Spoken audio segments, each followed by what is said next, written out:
और धन अर्जित करने के लिए हमें कार्य करना होता है। जैसे कोई नौकरी, कोई व्यापार कर या कोई doctor, engineer, accountant, plumber, carpenter इत्यादि बन सेवा देकर।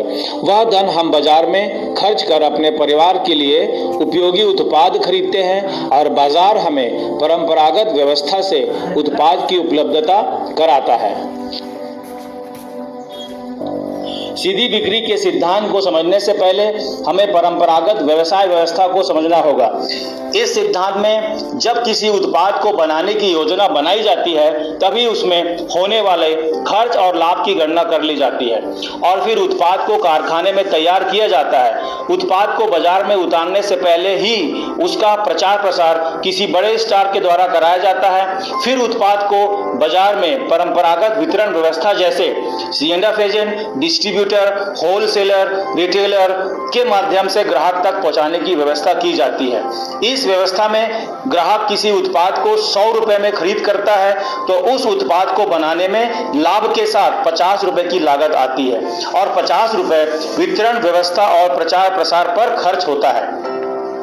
इस व्यवस्था में ग्राहक को हमेशा हानि होने की संभावना बनी रहती है। जैसे उत्पाद महंगा होता है और वितरकों द्वारा उत्पाद में मिलावट की जा सकती है।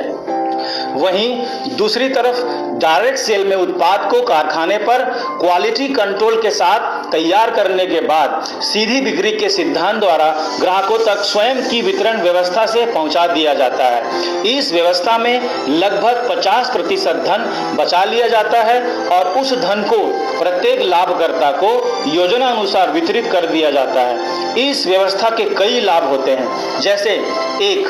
कीमत हमेशा वाजिब होती है। 2. हमेशा शुद्ध उत्पाद मिलता है। 3. ग्राहकों को व्यापार करने का अवसर प्राप्त होता है। इसमें आय की अनेक संभावना है। दोस्तों, परंपरागत वितरण व्यवस्था में सिर्फ चंद लोगों के पास धन कमाने के अवसर हैं, जिससे चंद लोगों के ही जीवन शैली और सपने पूरे होते हैं। वहीं डायरेक्ट सेलिंग इंडस्ट्री में यह अवसर प्रत्येक ग्राहक के पास आ जाता है, जिससे प्रत्येक व्यक्ति अपनी जीवन शैली और परिवार के सपने पूरे करता है। धन्यवाद।